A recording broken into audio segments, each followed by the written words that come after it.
you wake up tired before the day even starts, not because you stayed out late, but because your mind never powered down. Your calendar is full, or your phone keeps buzzing, and even in silence you feel pressure sitting on your chest.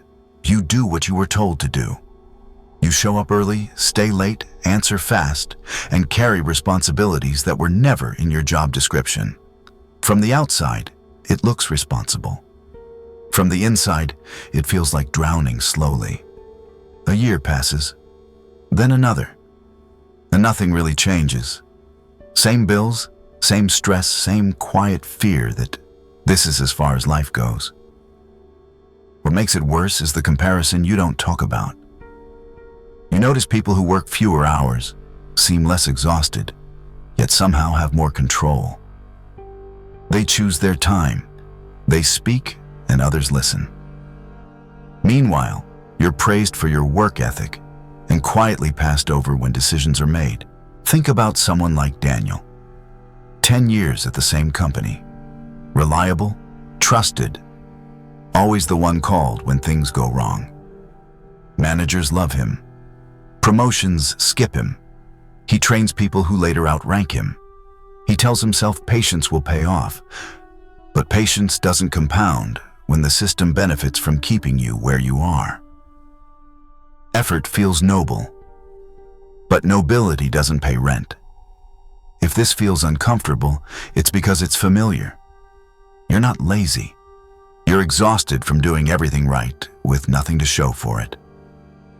And if part of you feels seen right now, stay with this. This isn't motivation, it's recognition. Like the video if this sounds like your life. Because what comes next only matters if you admit where you are. Most people keep scrolling, but the ones who stop here already know this pain isn't random. It's repeating and it's personal. The first place your mind goes when life isn't moving is blame.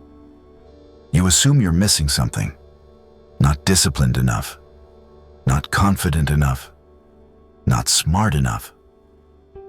That quiet self-interrogation runs in the background while you keep pushing, because you were taught a simple equation early on. Effort equals reward. Sacrifice now, benefit later. Stay loyal, stay patient, and eventually someone will notice. This belief feels comforting because it gives suffering a purpose. If the pain means something, then it's worth enduring. But here's the shift most people never make. When the results don't come, the conclusion isn't that the belief was wrong.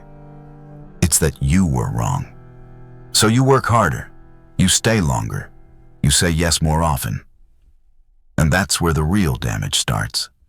Because in the real world, effort doesn't automatically turn into reward. It turns into data. It shows the system how much you can give without breaking. And once that's measured, it gets used. Think about someone like Emily. She's the employee who never pushes back. When a deadline is unrealistic, she adjusts her life to meet it. When a task isn't hers, she handles it anyway. At first, people thank her. Then they expect her. Soon, she's no longer the exception. She's the standard. New work doesn't come with raises or authority. It comes with assumptions. The system learns she will absorb pressure quietly, so it applies more. This isn't because she's weak. It's because she's reliable. And reliability in environments built on extraction is dangerous. Loyalty feels like a virtue, but it rarely increases leverage. It increases dependency. The more consistent you are at carrying weight, the less incentive there is to change your position. Why move someone who's holding everything together? Why promote the person who makes dysfunction survivable? This is why so many capable people stay stuck while less committed ones move ahead. The system doesn't reward loyalty. It monetizes it. It turns your patience into stability for someone else. It turns your silence into permission. Once you see this, something uncomfortable happens. You start questioning ideas that once felt sacred.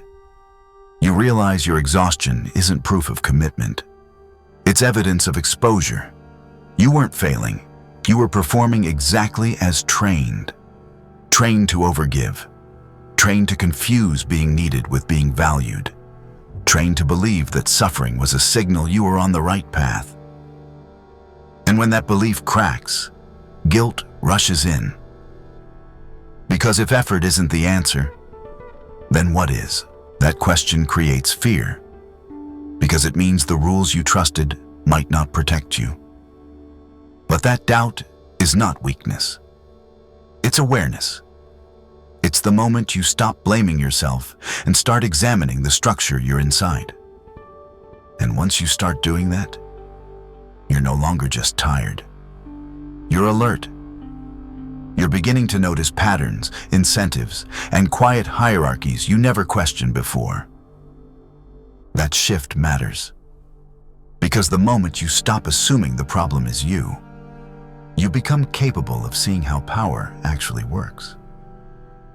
This is where a Machiavellian lens becomes useful. Not as a moral guide, not as a hero to admire, but as a tool to see reality without comfort.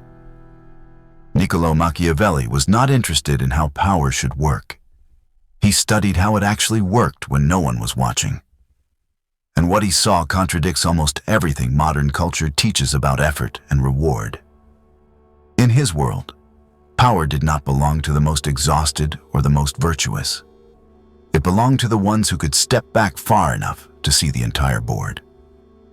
Position mattered more than pain.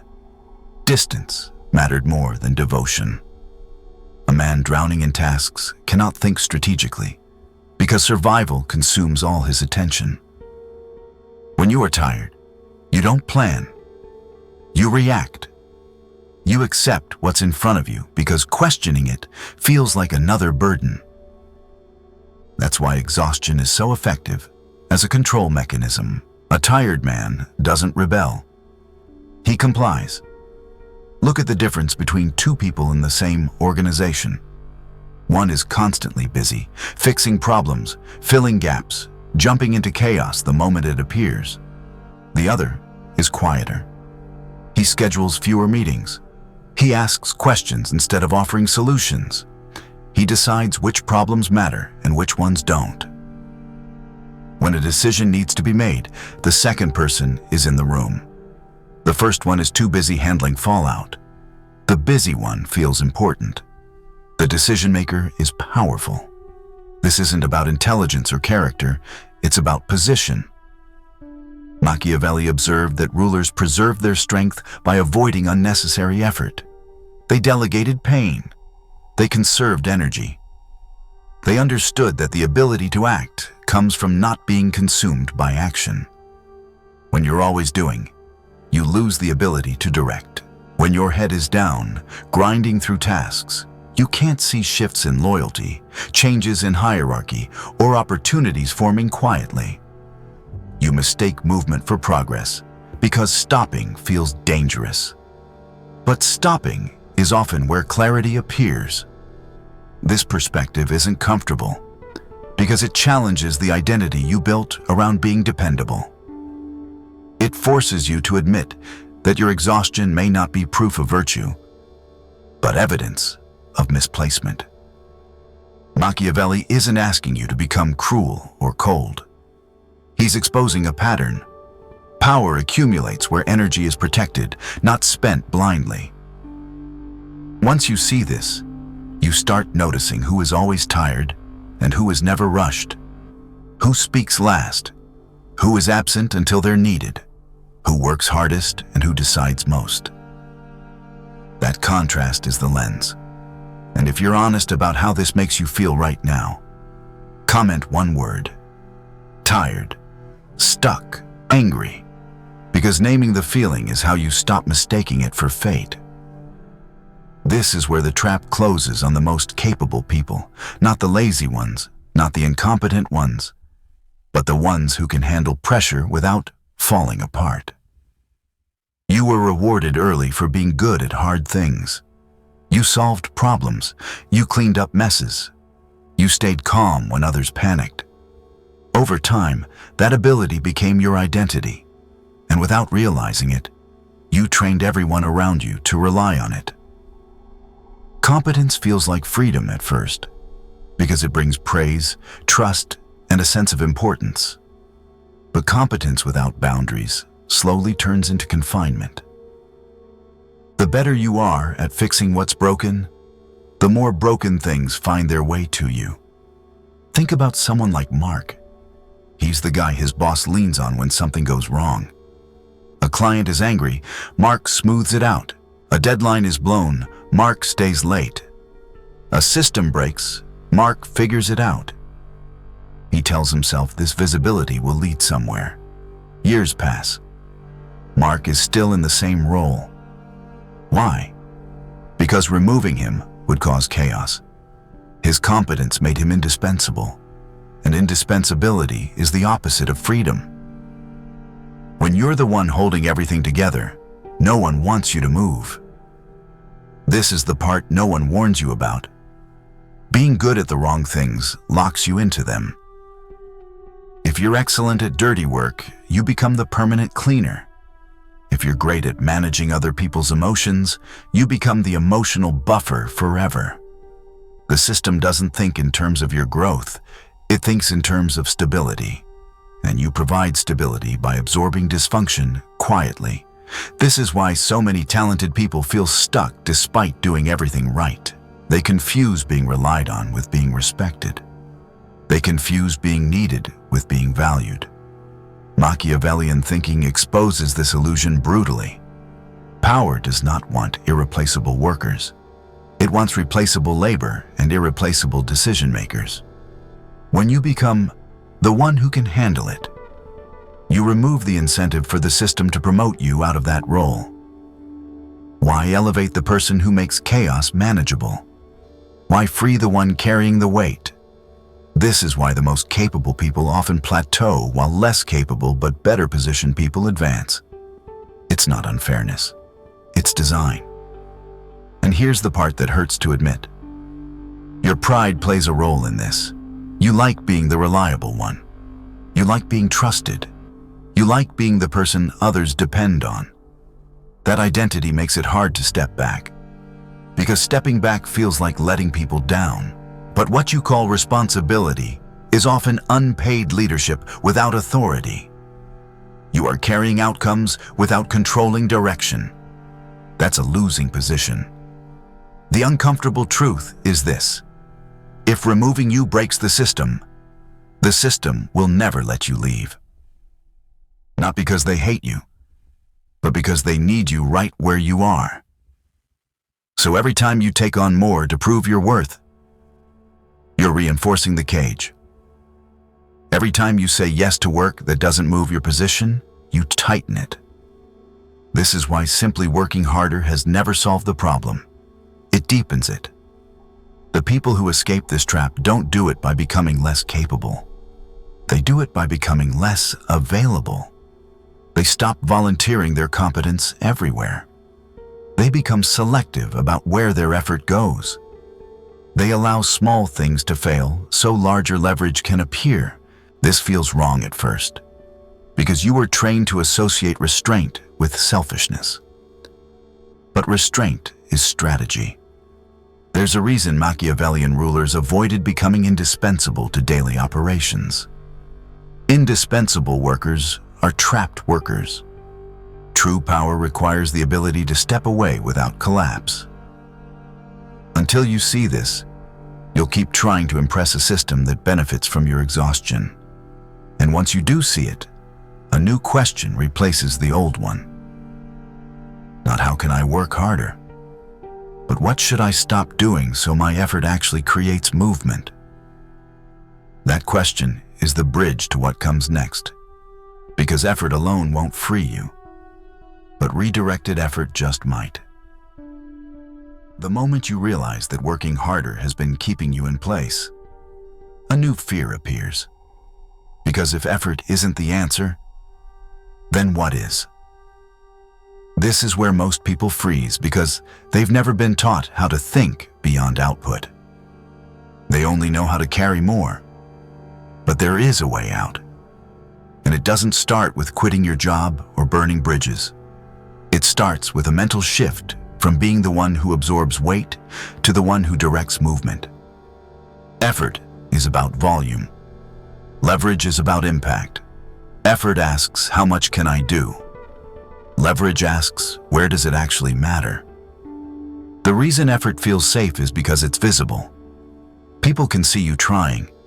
Leverage is quieter, which makes it uncomfortable, because it doesn't give you immediate validation.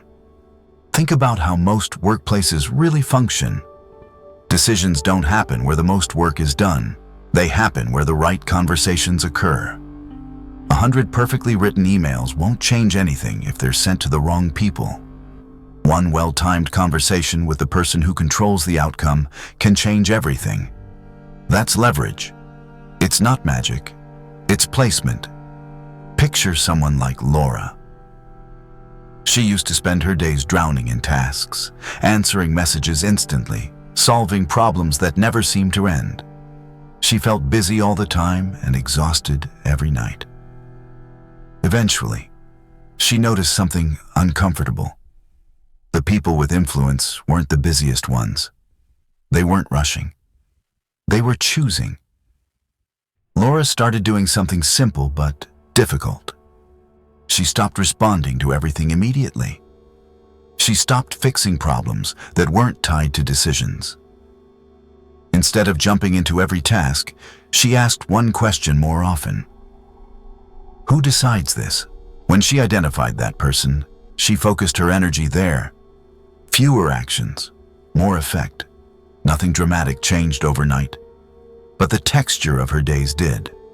She wasn't less responsible. She was more deliberate. This is what moving from effort to leverage looks like in real life. You don't do less because you don't care. You do less because you care about where your energy actually compounds. This is why busy people often feel important, but remain powerless. They're surrounded by motion, but they're far from influence. Direction always beats speed when the destination matters. Being constantly occupied creates noise. Noise hides patterns. Silence reveals them. When you slow down just enough to observe, you start seeing where decisions originate, where money flows, where approval is granted, and where it's withheld. That awareness changes how you act. You stop volunteering for work that only maintains the system. You start positioning yourself near moments that shape it. This shift can feel selfish at first, because you were trained to equate value with sacrifice. But sacrifice without leverage is just depletion. Leverage is what allows effort to multiply instead of disappear. Busy is noise. Direction is power. The people who seem calm aren't lazy. They're selective. They understand that energy is finite and influence is not evenly distributed. They protect their attention so they can apply it where it counts. And this is where many people hesitate, because direction requires patience. You don't get praised immediately for thinking instead of doing. You don't get applause for stepping back. In fact, you may look less impressive for a while, but what you're building isn't an image, it's position. Position changes how people respond to you without you saying anything. It changes who seeks you out, who waits for you, who includes you in decisions instead of just tasks. This is the exit most people never take. Not because it's unavailable, but because it requires tolerating a period where you're no longer busy, but not yet powerful. If you can handle that gap, everything shifts. And before we go further, pause for a second. If this shift from effort to leverage is starting to click, comment one word that describes where you are right now. Busy, awake, confused, or ready. Writing it down isn't for me. It's the first moment you stop reacting and start choosing. Rest has been framed as a moral failure for so long that the moment you slow down, guilt rushes in before relief ever does. You sit still and feel like you're doing something wrong. You leave work on time and your chest tightens as if you've stolen something. You don't respond immediately and your mind starts inventing consequences. This isn't because rest is dangerous. It's because you were trained to associate worth with constant reaction. From an early age, being on meant being good. Being available meant being reliable. And reliability slowly became a leash. But here's the truth most people never hear. Rest is not recovery. Rest is positioning. When you stop reacting, you start observing. And observation is where leverage begins. Think about how often your energy is drained not by real effort, but by unnecessary response. The quick reply, the instant fix, the emotional reassurance. None of it moves your position forward, but all of it keeps you busy. Rest, in its most powerful form, is the refusal to be pulled into everything. It's the choice to leave space where urgency expects you to fill it. That space does something strange. It creates tension, and tension creates attention. Picture someone like Michael. He does his job well, but he doesn't stay late to prove it. He leaves at the same time every day. He doesn't explain himself. He doesn't apologize. At first, people assume he's less committed. Then something shifts. When Michael speaks, people listen more closely. When he's not immediately available, others adjust. Meetings are scheduled around him instead of over him. His absence creates questions. Questions create value. This is the paradox. The more available you are, the less valuable your presence feels. Availability is inflation. When something is always there, it gets taken for granted. When it's controlled, it gains weight. Rest works the same way. It's not about doing nothing. It's about not reacting by default. When you pause instead of jumping in, you give others the opportunity to solve their own problems. When you don't immediately absorb chaos, chaos reveals who actually owns it. This is why space is powerful. It forces accountability outward instead of inward. But the guilt doesn't disappear immediately. You'll feel selfish at first. You'll feel lazy. That's conditioning talking. You were taught that endurance equals virtue, so restraint feels like betrayal. In reality, restraint is how you protect your most valuable resource. Energy isn't meant to be spent evenly. It's meant to be deployed selectively. The people who seem calm aren't calm because life is easier for them. They're calm because they're not reacting to everything that demands attention. They choose when to engage and when to stay silent. Silence is not absence. It's pressure held back. Like a dam, it only creates power because it doesn't release everything at once. When you constantly release, nothing builds. Rest gives your mind room to notice patterns. You start seeing which emergencies are real and which ones repeat because someone else avoids responsibility. You notice who benefits from your exhaustion. You see how often urgency is manufactured to keep you compliant. This clarity never appears when you're running at full speed. And here's the deeper shift. When you stop filling every gap, people begin to feel your boundaries instead of hearing your explanations. You don't need to announce limits. Space communicates them. Leaving on time communicates them. Not responding immediately communicates them. These are not acts of rebellion. They are acts of containment. And containment changes how others treat you. They stop assuming. They start checking. They adjust. This is why rest isn't passive. It's active resistance to being consumed. It reclaims energy not so you can relax forever, but so you can decide where your effort actually belongs. You don't need to justify it. You don't need to defend it. The results speak quietly over time. You become less drained, more alert, more deliberate, and the guilt fades as something else takes its place. Control. Because once you experience what it's like to hold energy instead of leaking it, you realize exhaustion was never the badge of honor you were taught to wear.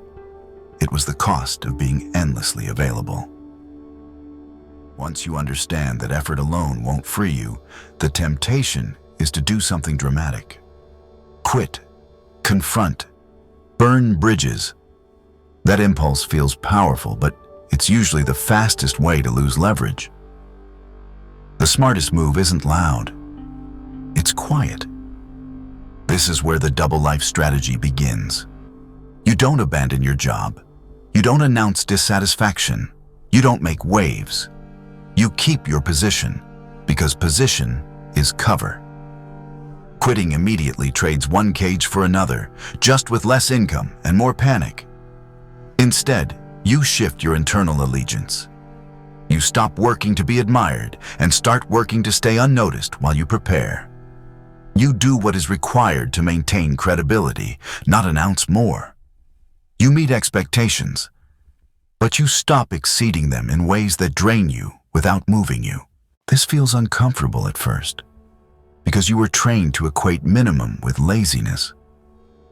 But minimum done consistently is not laziness, it's control. Think of someone like Kevin. For years, he overperformed, answered everything instantly, and volunteered for every extra task.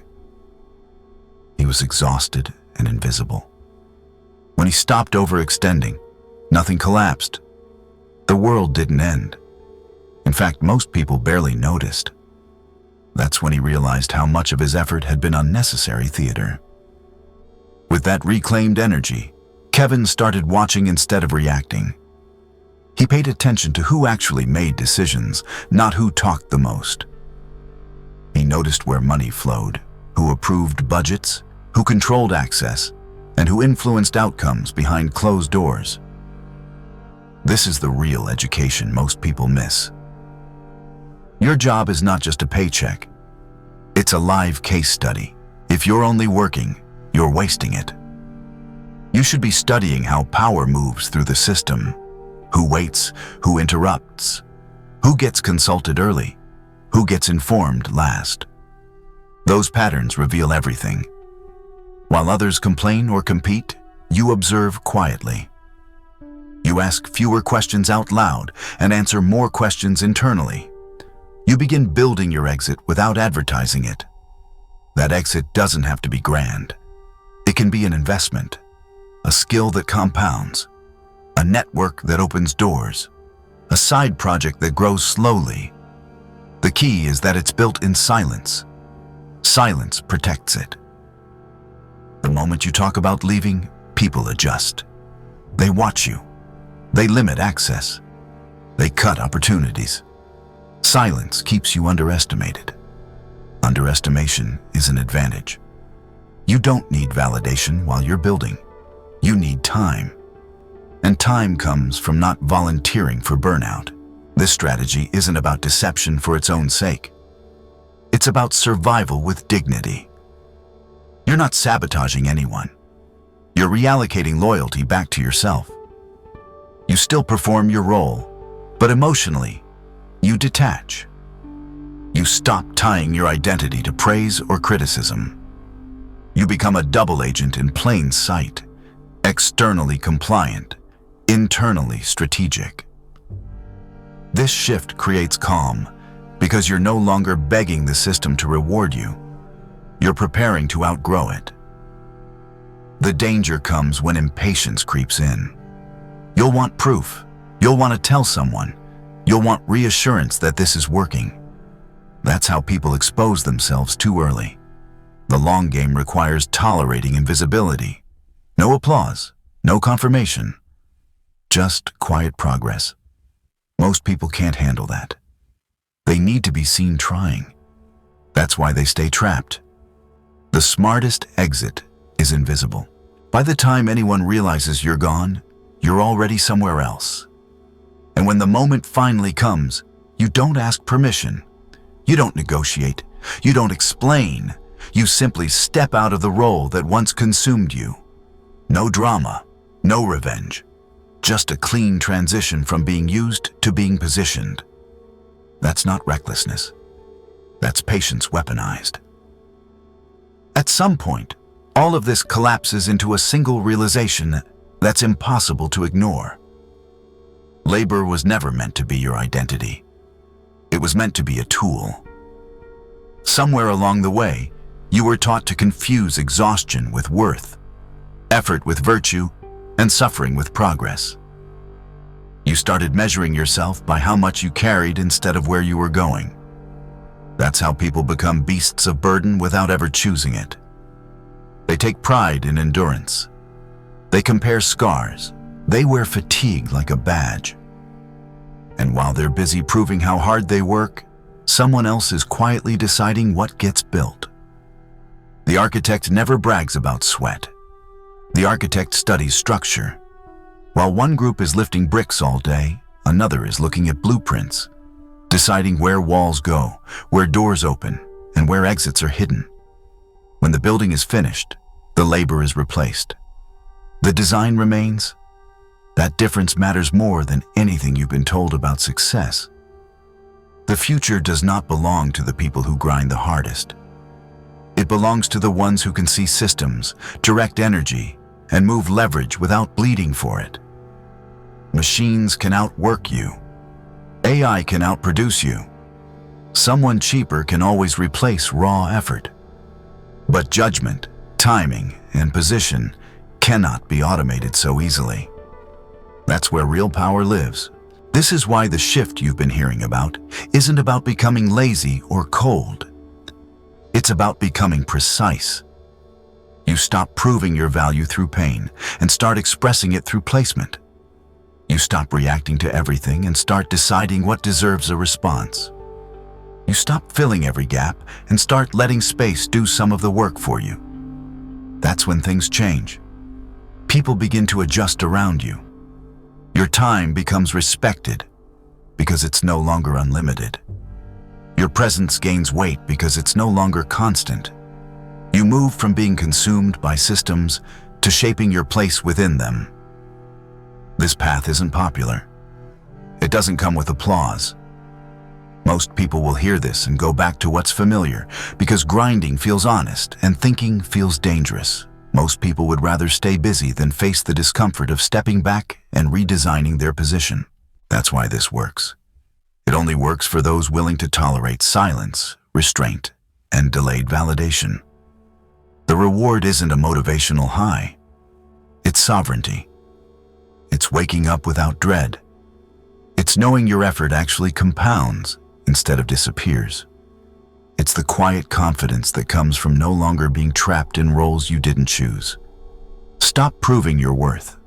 Start designing your position. If this perspective hits harder than you expected, subscribe to this channel, because what you've heard here is only the surface. And if you want access to what can't be said publicly, the deeper strategies, the uncensored psychology, the architect-level thinking, join the channel. Most people won't do this. That's exactly why it works.